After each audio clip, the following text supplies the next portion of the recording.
Jeremias capítulo 8, verso 18 em diante. Glória a Jesus. Amém? Todos acharam? Diz assim a palavra de Deus: Ah, se eu pudesse consolar-me na minha tristeza, o meu coração desfalece dentro de mim. Eis a voz do clamor da filha do meu povo, de terra muito remota. Será que o Senhor não está em Sião? Não está nela o seu rei? Porque vocês me provocaram a ira com as suas imagens de escultura, com os ídolos dos estrangeiros. Passou a colheita, acabou o verão, e nós não estamos salvos. Tenho o coração partido por causa da ferida da filha do meu povo. Estou de luto, o espanto se apoderou de mim. Será que não há bálsamo em Gileade? Ou não há lá médico? Porque então não se realizou a cura da filha do meu povo? Amém, graças a Deus por sua palavra. Vamos orar agradecendo ao Senhor por esta leitura. Amado Pai, queremos te louvar. Tu és maravilhoso, Deus grande e fiel. Te louvamos pela oportunidade que nos dás de nos reunirmos na tua casa nesta noite para aprender de ti e da tua palavra, Senhor. Somos dependentes do teu Espírito Santo. Pedimos que o Senhor nesta noite fale conosco, que a tua palavra seja plantada no nosso coração, nos dê discernimento e graça para compreender e aplicar a nossa vida, Senhor.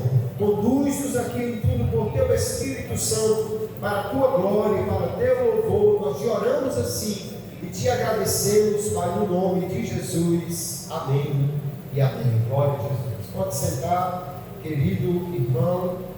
Antes de nós entrarmos no texto, nós temos hoje aqui uma irmã para acolher, por aclamação, né? A irmã Débora Oliveira do Nascimento. Fica de pé aí, irmã Débora, por favor. Lá no finalzinho.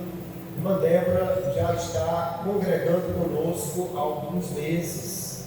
Ela veio de um outro ministério, mas manifestou o desejo de tornar-se membro da Assembleia de Deus. E então, já diante do tempo que ela está congregando conosco, e alguns irmãos têm acompanhado também, e nesta noite, então, chegou o momento que nós a recebemos por aclamação. Eu pergunto se os irmãos querem receber a nossa irmã Débora como membro da Assembleia de Deus aqui. Os que assim concordam, levanta a sua mão e diga amém. Amém. Amém. Seja bem-vinda, irmã Débora, pode sentar. Depois a Ana Lúcia, secretária, vai encaminhar os documentos necessários para fazer a sua ficha. Jeremias capítulo 8, versos 18 e diante, nós já lemos e vamos meditar agora nesse texto. Há uma história muito conhecida, certamente todo mundo aqui já ouviu falar de um navio chamado Titanic. Um navio que diziam não podia afundar, mas afundou. Afundou e infelizmente houveram muitas mortes. Foi uma verdadeira tragédia. E o que foi que mais ficou marcado na tragédia do Titanic é porque muitas oportunidades de evitar aquilo foram perdidas. Havia diversos avisos sobre a presença de icebergs que foram ignorados. O navio foi construído pensando mais no luxo do que na segurança, ou pelo menos na possibilidade de ter que usar os botes para o povo, de forma que havia muito menos botes do que gente a bordo. Além disso, muitas pessoas acharam que era apenas um alarme falso. Muitos botes, mesmo o navio estando afundando, muitos saíram com menos gente do que poderia, e depois não puderam mais voltar para pegar outros, o que fez com que centenas de pessoas foram à morte ali. muitas oportunidades perdidas levou a esta tragédia tão grande. E quando nós olhamos para histórias como esta, nós lembramos que, de fato, nós temos muitas oportunidades durante a nossa vida que não queremos perder. Alguém aqui pode lembrar de um emprego que quase conseguiu, mas por alguma razão não deu certo. Alguém pode lembrar de um concurso que quase passou, de uma venda que quase deu certo, mas por alguma razão não foi possível. Uma oportunidade que alguém quase agarrou, mas por alguma razão não conseguiu agarrar aquela oportunidade. O texto que nós lemos, o profeta Jeremias está diante de uma crise de muitas pessoas que estão sendo levadas ao cativeiro. E por que havia aquela crise tão grande? Por causa das oportunidades de arrependimento, de reconhecer Deus, de fazer algo diferente, de mudar a realidade, de investir na sua vida de relacionamento com Deus, que aquele povo perdeu. Muitas oportunidades. Por isso Jeremias está aqui apresentando um lamento por essa falta de aproveitar as oportunidades, pelo que foi perdido dos avisos de Deus para aquele povo. Havia uma oportunidade de cura, de restauração, mas infelizmente não foi aproveitada. E hoje eu quero tomar esse texto para nós pensarmos exatamente sobre as oportunidades que Deus nos dá e como nós devemos aproveitá-las e não perder nenhuma destas que o Senhor nos concede. A primeira coisa que nós vemos no texto que lemos aí no verso 18 é que o profeta está triste exatamente pela oportunidade perdida que o povo não aproveitou. Geralmente, oportunidades perdidas nos deixam assim, tristes, né? Alguém lamenta: se eu tivesse aproveitado, tinha estudado mais. Se eu tivesse me preparado melhor, eu tinha passado naquele concurso. Se eu tivesse feito uma coisa diferente, podia ter aproveitado aquela oportunidade. E o profeta então está agora lamentando. Ele diz: nossa, se eu pudesse me consolar, porque a filha do meu povo está sendo levada para uma terra muito remota.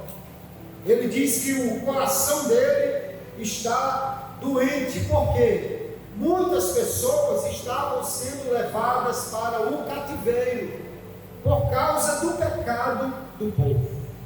A cidade de Jerusalém foi destruída, a economia foi arrasada, as casas foram derrubadas, muita gente morreu, outros foram levados para o cativeiro. Uma verdadeira crise.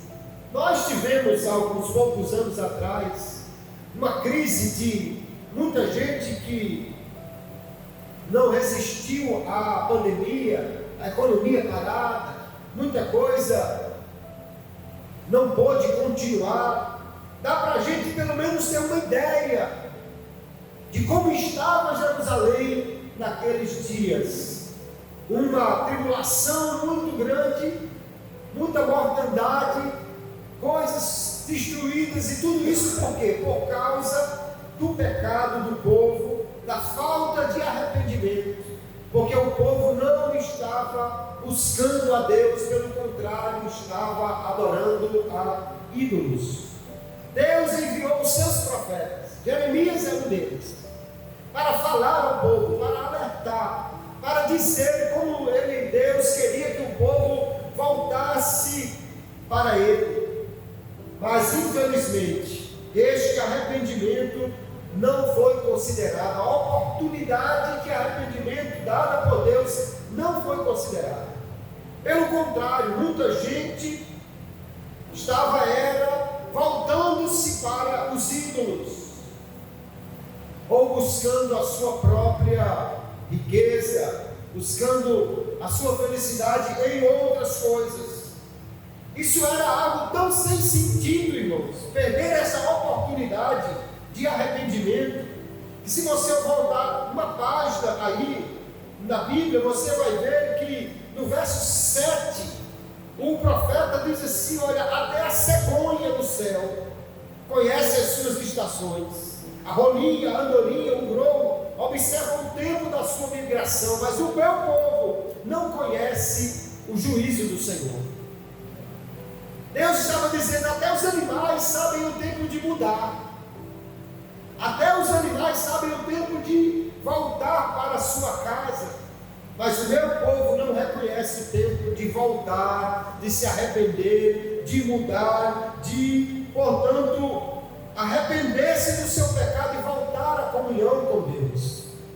Agora, o que é interessante é porque você vê que no verso 19, Jeremias está dizendo que há um clamor por toda a terra, que o povo pergunta assim: será que Deus não está em Sião? Será que Deus, o Rei, não está aqui? Porque infelizmente, quando acontecem tragédias, quando acontecem crises, quando há perdas, a primeira coisa que as pessoas fazem é perguntar: cadê Deus que não está vendo isso? Por que é que Deus não evitou? Por que Deus permitiu que isso acontecesse? Onde é que estava Deus que não evitou que isso acontecesse assim? Porém, diante dessa pergunta, Deus é quem faz a sua pergunta ao profeta. No final aí do verso 19, Deus responde a pergunta com outra. Ele pergunta assim: por que vocês me provocaram a ira com as suas imagens de escultura e com os ídolos dos estrangeiros? Porque muitas vezes aquele que pergunta: cadê Deus? Só se lembra de Deus no dia da dificuldade. A maioria das pessoas não se lembra de Deus no dia da felicidade, no dia da fartura, no dia da bênção. Às vezes até se voltam para Deus, fazem pedidos, manda pedir oração aos crentes. Se é crente, ora, vem ao ciclo de oração, faz até campanha de oração para pedir, porque está precisando. Mas quando recebe, quando está na bênção, quando tudo está bem, muitas vezes não lembra de louvar a Deus, de agradecer a Ele, deixa Deus de fora da sua vida, ou pelo menos não coloca Deus em prioridade na sua vida. Os crentes mesmo, queridos, nós não podemos negar, oramos mais quando estamos com problemas, oramos mais quando estamos em crise.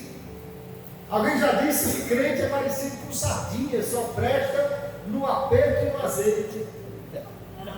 Porque é quando o aperto chega que o crente ora mais. E o povo de Israel teve profetas, teve livramentos, teve bênçãos, teve fartura, teve tanta coisa. Ali estava o templo, ali estava a adoração, ali estava a presença de Deus, ali tanta coisa se observou. Mas o povo abandonou a Deus e continuou na sua história de rebelião, de pecado e de idolatria. Jeremias pergunta se Deus havia deixado a sua terra, se Deus não reinava mais como rei daquela terra. E Deus responde: o problema não é que eu não estou reinando, é que vocês me trocaram por outras coisas, é que vocês deixaram de seguir-me como rei, obedecer-me como rei, e foram em outra direção. Deus pergunta então: por que vocês me trocaram por ídolos? Os crentes, os evangélicos, podem dizer assim: não, eu não tenho ídolo nenhum na minha casa. Mas o ídolo não é apenas uma imagem. A imagem é a forma mais conhecida que nós vemos de idolatria. Mas nós idolatramos tudo aquilo que toma o lugar de Deus. Se o emprego é a nossa fonte de segurança mais do que Deus, ele começa a se tornar um ídolo. Se um homem, uma mulher, qualquer pessoa assume o lugar daquele em quem nós depositamos a nossa confiança em vez de Deus, ele começa a se tornar um ídolo. O problema dos ídolos é que eles são inúteis. Clamam-se a eles, mas eles não respondem. No Salmo 115, verso 2 em diante, o salmista dá uma amostra de como é o ídolo. E ele diz assim: porque perguntam as nações, onde está o seu Deus? Ora, quando as coisas não estão bem, esta pergunta logo aparece, né? Mas ele diz: mas o nosso Deus está nos céus e faz tudo quanto lhe apraz. Os ídolos deles são prata e ouro, obra das mãos dos homens. Tem boca, mas não falam, tem olhos, mas não veem, tem ouvidos, mas não ouvem, tem nariz, mas não cheiram, tem mãos, mas não apalpam, tem pés, mas não andam, nem som algum sai da sua garganta. Semelhante a eles sejam os que o fazem, todos os que neles confiam. Porque o ídolo não responde. Alguém coloca a sua confiança em outra coisa que não é Deus, somente para no dia da angústia descobrir que aquilo não pode lhe dar a resposta que ele precisa. No capítulo 2, Jeremias faz uma denúncia, Deus dizendo: esse meu povo fez duas coisas horríveis, abandonaram a mim, a fonte de águas vivas, e me trocaram por cisternas rachadas, que não podem nem conter água. E aí nós percebemos que a confiança daquele povo estava nas coisas, nos ídolos. Um ídolo, porém, não tem nada para oferecer, enquanto Deus é a fonte inesgotável de poder, de graça, de misericórdia para nós. Conta-se que quando a Torre Eiffel, a famosa torre em Paris, foi inaugurada, haviam pessoas do mundo todo que foram ali para ver aquela maravilha da engenharia e uma coisa muito moderna. E alguns estrangeiros que tinham vindo para Paris, nômades do deserto, foram pegos na saída do hotel, tentando roubar uma torneira, porque eles acharam que aquilo era um objeto maravilhoso. Imagine, você só fazia rodar uma coisinha e saía água, levar aquilo para o deserto, era uma coisa extraordinária. Mas eles não sabiam que a torneira em si mesma não produzia água nenhuma.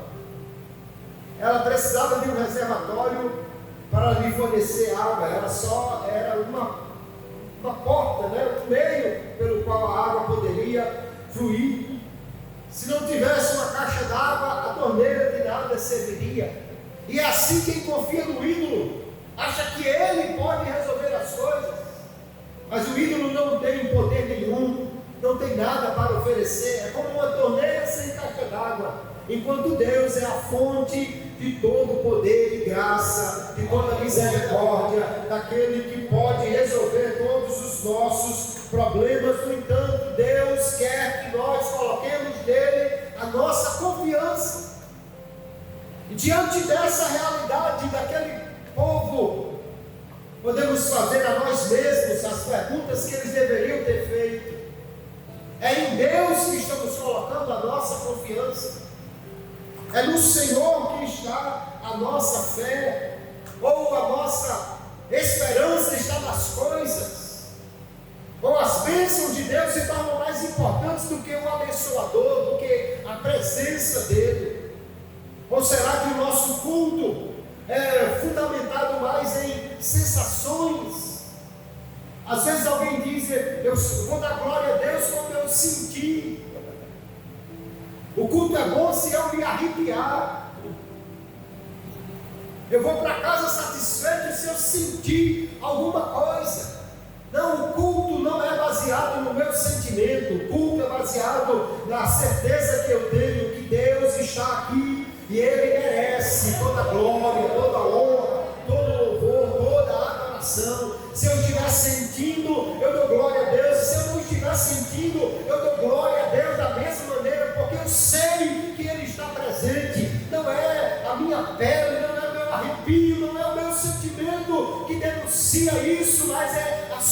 palavra que nos garante, Ele está conosco a cada instante, e porque nos reunimos na sua presença, a Ele devemos a glória, o louvor, a adoração. Se tiver sentido, dê glória; se não tiver, dê glória a si mesmo, porque Ele merece, porque Ele é digno de culto, de adoração, de louvor. Não venho para a igreja para me sentir bem, mas para entregar ao Senhor a adoração que Ele é digno de receber.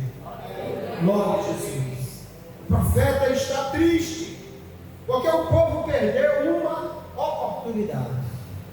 E aí então no verso 20, ele declara de uma forma poética qual foi a oportunidade perdida.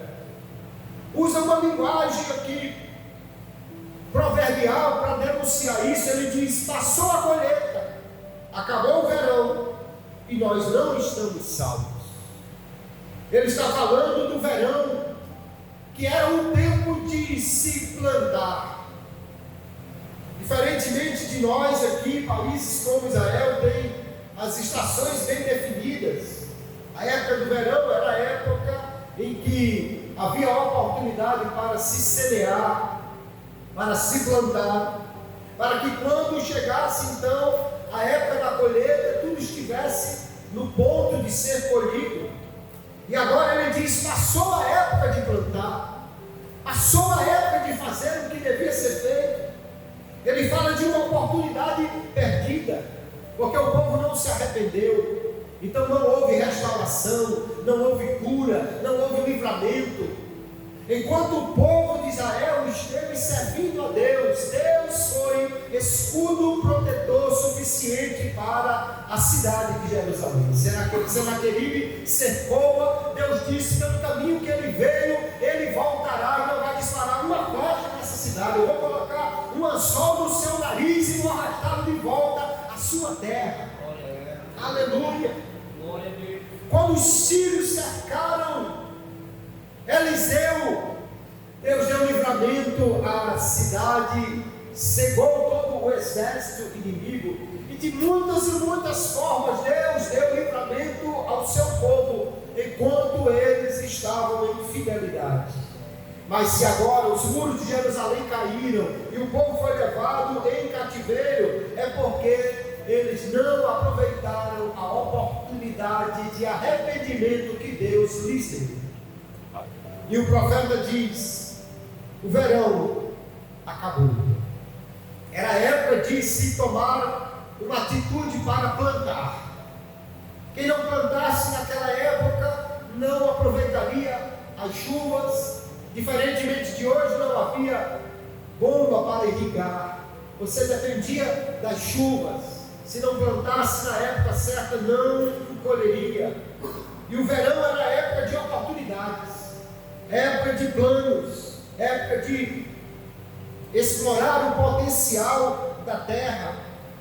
Mas agora o profeta diz: o tempo da oportunidade passou e nós não aproveitamos. Deus, queridos irmãos, Ele nos dá muitas oportunidades e nós devemos aproveitá-las. Podemos ver na Bíblia homens que tiveram tantas oportunidades de Deus e não as aproveitaram, e por isso lhes veio a ruína. O rei Saul, lá no primeiro livro de Samuel, capítulo 13, ele recebe de Deus uma grande oportunidade. Deus mandou que ele esperasse para que o profeta Samuel fizesse um sacrifício e ele fosse à guerra contra os filisteus, porque Samuel demorou, mas ainda estava dentro do prazo que ele havia dito que chegaria, e alguém já estava indo embora. Saul, que então estava mais preocupado em não perder o povo do que em não perder a bênção de Deus por desobedecê-lo. Saul, que achava que poderia ter vitória se tivesse muita gente com ele, em vez de entender que Deus era quem lhe daria vitória, independentemente do número de soldados que ele tivesse. Saul desobedeceu a Deus. Como Samuel não chegou, então diz o texto que 1 Samuel 13, o povo se dispersava. Samuel então mandou trazer o holocausto e ele mesmo fez o sacrifício, mas quando acabou de fazer, lhe apareceu Samuel, e agora ele disse: olha, eu via que o povo estava indo embora, então eu me apressei e fiz o holocausto. E Samuel disse a ele: você procedeu como um tolo e não guardou o mandamento que o Senhor te ordenou. E aí o profeta Samuel diz: se você tivesse obedecido, Deus teria confirmado o teu reino para sempre. Saul teria agora a dinastia dele confirmada para sempre. Não haveria a casa de Davi se ele tivesse guardado o mandamento do Senhor. Mas ele diz agora: Deus já tem buscado para si um homem segundo o seu coração e o vai colocá-lo no seu lugar, porque você não guardou o que o Senhor te ordenou.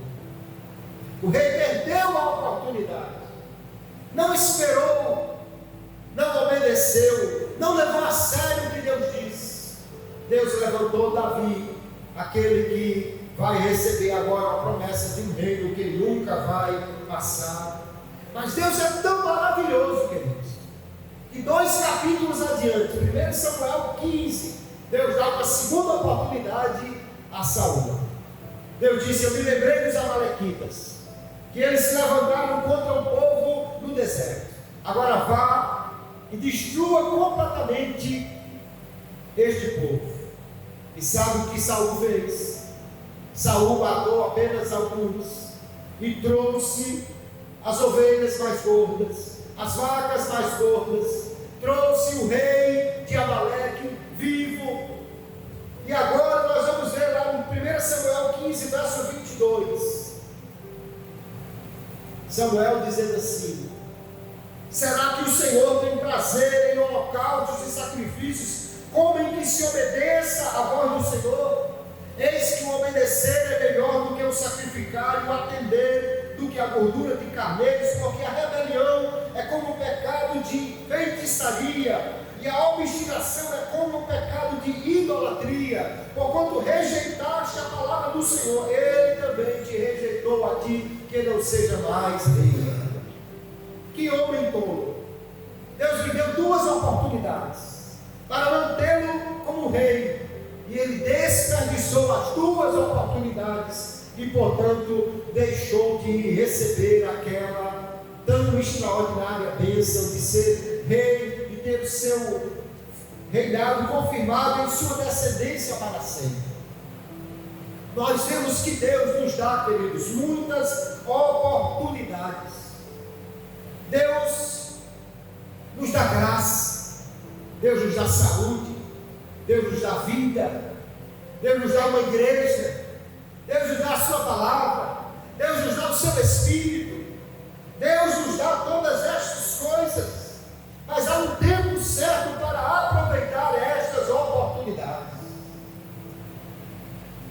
Às vezes nós cantamos o hino 16, diz a história, alguém que estava no hospital, manda chamar o pastor e pergunta: posso, tendo as mãos vazias, com Jesus eu me encontrar? Eu gastei meus dias em outras coisas, não ganhei ninguém para Jesus. E agora? Posso chegar no céu de mãos vazias? E nós vemos que o profeta está aqui agora, dizendo: meu povo não soube aproveitar a oportunidade de Deus. O verão passou e nós não estamos salvos. E ele pergunta no verso 22: será que não há bálsamo em Gileade? Gileade era uma região conhecida pelo seu bálsamo de cura, extraído de uma planta chamada almacegueira. Aquela planta produzia uma resina que era então misturada com óleos aromáticos, e se fazia um bálsamo que era conhecido por restaurar a pele, por restaurar feridas, por trazer cura. E ele pergunta: não há bálsamo em Gileade? E a resposta obviamente é: há bálsamo em Gileade, sim. No entanto, apesar de haver remédio, o problema é que o povo não usou o remédio que tinha. Às vezes alguém vai ao médico, o médico passa um remédio, mas ele quando sai da sala do médico diz: eu vou comprar isso não, eu vou tomar isso não. Então não adianta ir ao médico. Isaías está perguntando: não há bálsamo em Gileade? Não há médico que pudesse curar a ferida do povo? E a resposta é: há sim remédio, há sim um médico. O problema não é que não houve remédio, o problema é que havia cura, mas eles não souberam aproveitar a oportunidade que Deus estava lhe dando. Eu li a história de um barco que estava pescando no alto mar, e uma tempestade muito grande envolveu aquele barco, quebrou as velas, deixou-os à deriva, e os marinheiros estavam agora muito preocupados porque não tinha mais água potável para beber. E quem já leu, ouviu alguma coisa sobre o assunto, você não pode tomar água do mar. Se você tentar beber água salgada, isso vai ser muito pior, você vai acabar tendo sérios problemas. Vai desidratar você em vez de hidratar como a água normalmente faria. De repente eles avistam o navio e começam a gritar, acenar, fazer todo tipo de sinal para ver se o navio os alcança. Quando o navio consegue chegar próximo deles, eles gritam: pelo amor de Deus, consigam água que nós estamos morrendo de sede. E o homem do navio diz: mas você está na foz do rio Amazonas. Onde você está aí não é mais água salgada, é água doce. O rio invade o mar e dezenas de quilômetros leva água doce. Havia água por toda parte, mas eles não sabiam, e portanto não aproveitaram o que havia ao seu redor. Esse texto, queridos, parece um texto tão distante da nossa realidade, mas nós vemos que o profeta está dizendo, olhando para a realidade do seu povo: meu povo não soube aproveitar as oportunidades de Deus. E é para nós pensarmos que nós precisamos estar atentos e usar bem o nosso tempo para aproveitar as oportunidades que Deus nos dá. O mundo todos os dias nos dá a oportunidade de pecar. Para quem quiser pecar, o mundo tem oportunidade toda hora. Toda hora você tem acesso a uma informação, toda hora você liga a internet e você pode ali obter muita coisa que vai somente desviar a sua mente, o seu pensamento, vai levar você muitas vezes a prazeres que Deus não aprova ou a ideias que não estão de acordo com a palavra de Deus. Mas a palavra do Senhor nos garante que nós precisamos dar contas a Deus das oportunidades que nós tivemos. Jesus chorou sobre Jerusalém. Lucas capítulo 19, ou Mateus capítulo 23, no final daquele capítulo. Jesus está chorando, olhando para aquela cidade e dizendo: Jerusalém, Jerusalém, se você soubesse a oportunidade que você teve de encontrar a paz. Eu quis te acolher como a galinha acolhe os pintinhos debaixo das asas, mas você não quis, porque você não reconheceu o tempo da sua visitação, o tempo em que Deus veio visitar. Mas haverá dias que destruirão completamente você e seus moradores. Havia uma oportunidade, imagine quantas oportunidades aquele povo não teve de ver o próprio Jesus andando nas suas ruas, pregando nas suas sinagogas, ensinando no templo, curando pessoas, mas eles não a aproveitaram. E nós precisamos, queridos, ser sábios em aproveitar as oportunidades que Deus nos dá. Deus nos dá a oportunidade cada dia, em primeiro lugar, de nos voltarmos para Ele, de buscarmos mais ao Senhor. E nós, muitas vezes, ignoramos estas oportunidades. O ano está caminhando para o seu fim. Alguém disse que depois que pega os meses que termina com BRO, aí é ladeira abaixo, tá? E nós já estamos no segundo BRO. Mais da metade de outubro, novembro e dezembro, o ano termina rápido. E nós precisamos perguntar o que nós fizemos este ano para Deus. Quantas oportunidades nós aproveitamos para orar mais?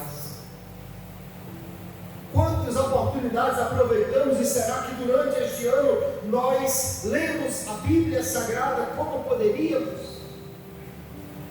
Quantas oportunidades aproveitamos para nós fazermos aquilo que Deus requer de nós? O texto de hoje nos leva a pensar, queridos, há um tempo para as oportunidades serem aproveitadas. O bálsamo de Gileade, a que se refere o profeta aqui, ele lembra-nos a graça de Deus restauradora em Cristo. Porque Deus enviou o seu Filho para morrer por nós. Ele nos deu uma nova vida. Em Cristo nós somos novas criaturas. Em Cristo nós somos livres do pecado. Em Cristo nós somos curados da iniquidade. Em Cristo nós somos livres da culpa. Do sangue do Senhor Jesus nós somos lavados dos nossos pecados. Ele nos remiu, nos comprou, nos transformou, nos libertou. Alguns de nós foram livres da bebida, outros foram livres de viver na iniquidade, na pornografia, em tantas outras coisas. Mas diante da graça de Deus, nós temos também a responsabilidade de responder a ela, aproveitando as oportunidades que Deus nos dá. Há dois homens no Novo Testamento, eu quero olhar para eles rapidamente como dois exemplos. Um que aproveitou a oportunidade e o outro que teve tudo, mas não soube aproveitar a oportunidade. O primeiro deles é Nicodemos. Em João capítulo 3, ele tem uma oportunidade de encontrar com Jesus. Pouca gente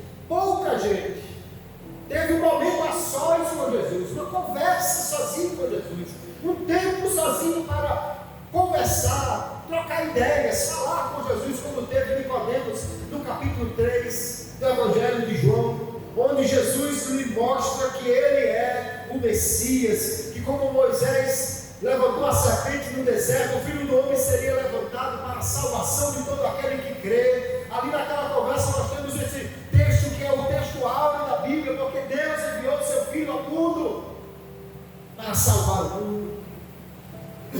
Aleluia. Mas Nicodemos parece que não soube aproveitar aquela oportunidade, porque ele não vai ser listado entre os discípulos que andam com Jesus. Ele somente vai aparecer lá no final, depois que Jesus estava já morto, e ele vai junto com José de Arimatés para recolher o corpo para o sepultamento. Agora imagine se Nicodemos tivesse andado com Jesus, se Nicodemos tivesse deixado talvez a sua posição importante na sociedade para se tornar um discípulo de Jesus. Talvez fosse um dos 12, talvez fosse alguém que estivesse pregando a palavra de Deus em Atos Apóstolos, mas não. Agora, um outro homem que teve um encontro com Jesus, porém não foi tão simples nem de noite como Nicodemos, foi Saulo de Tarso. Ele teve um encontro com Jesus no caminho de Damasco. Nós encontramos lá no livro de Atos Apóstolos, quando o Senhor Jesus apareceu a Paulo, numa luz intensa, que ele caiu ao chão cego e perguntou diante da voz que ouviu: Saulo, Saulo, por que me persegues? Ele pergunta: quem és, Senhor? E o Senhor lhe diz: eu sou Jesus, aquele que você está perseguindo. Mas aquele encontro mudou a vida de Paulo, aleluia. Ele agora se tornou um discípulo. Ele não chamou Jesus de Senhor só por acaso. De fato, ele se tornou um discípulo do Senhor Jesus. 3 dias depois ele foi curado e ele começou a pregar o Evangelho. E todos nós conhecemos o impacto da mudança de vida que houve em Saulo de Tarso, pelo encontro que ele teve com Jesus. Algumas oportunidades nós não podemos deixar passar, queridos irmãos. Glória. E hoje é o dia que Deus nos dá a oportunidade para nós pensarmos em como temos aproveitado o nosso tempo, os nossos dias, para fazer aquilo que agrada ao Senhor. Nós temos muita facilidade de aproveitar as oportunidades de emprego. E não está errado, porque nós precisamos sustentar a nossa família. Mas será que Deus não é provedor maravilhoso, que tem cuidado de nós e que nos dá a certeza que vale a pena sim servi-lo, honrá-lo, buscá-lo e agradar a Ele? Toda e qualquer oportunidade que nos chame para uma coisa que nos afaste de Deus deve ser considerada como uma oportunidade ruim. E toda e qualquer oportunidade que nos leve para mais perto de Deus deve ser aproveitada na nossa vida. Hoje nós vivemos um tempo difícil, porque a nossa atenção tem sido disputada por muitas telas, a TV, o celular, as redes sociais. Tantas coisas cobram a nossa atenção. E às vezes você diz, eu vou dar só 5 minutos aqui. E quando você vê, já passou 1 hora. Mas quando você tira o tempo para orar, você pensa que já passou 1 hora e só passou 5 minutos. E agora nós estamos olhando para essa situação da nossa vida e precisamos nos perguntar: quais oportunidades que Deus tem me dado para fazer algo para Ele? Quais oportunidades que Deus tem me dado para ler a Sua palavra, para orar, para buscar ao Senhor? Porque nós vemos no Senhor uma certeza que o profeta Isaías nos diz: buscai ao Senhor enquanto se pode achar. Deus é encontrável, aleluia. Nós podemos buscar a Deus e Ele garante que aquele que busca, acha, aquele que bate, a porta vai se abrir, aquele que pede, recebe.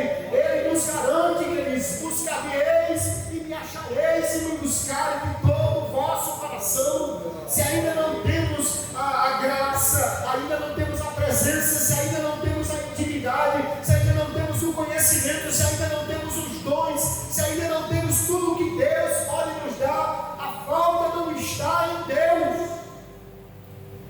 Não podemos gritar: será que Deus não está mais aqui? Será que Deus não é mais o mesmo nos tempos antigos? Quando víamos os dons sendo usados em profusão na igreja, será que Deus não está mais aqui? Não é essa a pergunta que o profeta Jeremias está dizendo? Será que Deus deixou o seu povo? E a resposta óbvia é: não, Deus é o mesmo, Ele é fiel, Ele não muda, Ele não falha, Ele não volta atrás, Ele não se arrepende dos seus dons. Se a falha está em nós, porque nós não buscamos as oportunidades que Deus nos dá, aleluia, com muita facilidade nos envolvemos em outras atividades, e pouco tempo temos para orar, pouco tempo temos para ler a palavra, pouco tempo temos para estar na igreja. Toda semana temos ciclo de oração, temos culto de ensino, temos culto no domingo, temos escola bíblica dominical, mas muitas vezes perdemos as oportunidades de buscar, de aprender, de estar na casa do Senhor por pouca coisa. Eu sei que todos têm as suas ocupações, mas nós não podemos perder as oportunidades que Deus nos dá para nós buscarmos mais a Ele. Eu não quero lançar aqui medo sobre o nosso coração, mas há pessoas que hoje estão no hospital, ou em casa, mas não conseguem mais andar ou sair, e estão dizendo: ah, se eu pudesse, ah, se eu tivesse condição, ah, se ainda eu tivesse a oportunidade. Mas não adianta, depois que o verão passar, a gente está dizendo como profeta: o verão passou, nós não aproveitamos, não estamos salvos e agora não temos mais nada o que fazer. O tempo de aproveitar as oportunidades de Deus é hoje. Que hoje nós possamos sair daqui dizendo: eu vou orar mais, eu vou ajeitar mais momentos de oração. Que nós possamos sair daqui dizendo hoje: eu quero buscar mais ao Senhor para aprender a sua palavra. Eu vou me comprometer em não perder mais o culto. Eu vou me comprometer em ler a sua palavra todos os dias. Eu preciso buscar mais ao Senhor. Eu quero buscar mais a Ele e obter dele aquilo que Ele tem para nós. Porque, queridos irmãos, nós não podemos desperdiçar as oportunidades que Deus nos dá. Eu fui pastor em uma igreja em Natal, e uma irmã morava pertinho da igreja. O marido tinha uma excelente condição financeira, não era brasileiro ele, e ela estava sempre na igreja. Mas aí ele voltou para a sua terra na Europa, e ela precisou acompanhá-lo, logicamente. E lá onde ela morava, na cidade para onde ela foi morar, não havia uma igreja evangélica. Havia uma igreja muito pequenininha, a algumas dezenas de quilômetros. E lá no inverno o tempo era muito rigoroso, abaixo de zero. E ela tinha que colocar não sei quantas peças de roupa, casacos e etc., e pegar um transporte para poder ir à igreja só uma vez na semana, quando tinha oportunidade. E às vezes mandou mensagem para mim, para a irmã Dione, dizendo: oh, como eu tenho saudade o tempo que eu ia a pé para a igreja, o tempo que tinha culto quase todo dia, eu podia estar lá, e agora não tenho mais esta oportunidade. Queridos irmãos, Deus nos chama nesta noite a nós fazermos uma avaliação. Será que estamos aproveitando as oportunidades que Deus nos dá? Que nós possamos pesar na balança o nosso tempo, a nossa atenção, a nossa disposição, o nosso desejo. Que possamos sair daqui mais dispostos a aproveitar cada minuto que Deus nos dá para nós buscarmos mais a Ele. Porque se investirmos mais o nosso tempo, mais nós vamos ler a palavra de Deus, mais nós vamos orar, mais nós vamos estar na igreja, mais nós podemos nos envolver em ajudar alguém, ajudar o irmão, ajudar o próximo, mais nós poderemos servir ao Senhor de muitas maneiras, mais nós poderemos fazer aquilo que o Senhor nos chamou para fazer, queridos irmãos. E se aproveitarmos bem o nosso tempo, naquele dia, aleluia, chegaremos diante do Senhor para prestar contas e poderemos dizer: aqui está, Senhor, os minutos que eu usei, as oportunidades que eu aproveitei, os talentos que eu não enterrei, a obra que eu fiz, aquilo que eu pude realizar, aqui está. E Ele certamente nos dirá, como a palavra nos diz: muito bem, servo bom e fiel, entre na festa do seu Senhor, porque você foi fiel nas oportunidades que eu lhe dei. Mas não adiantará, aleluia, na subida para o céu, se é que haverá espaço para isso. A gente está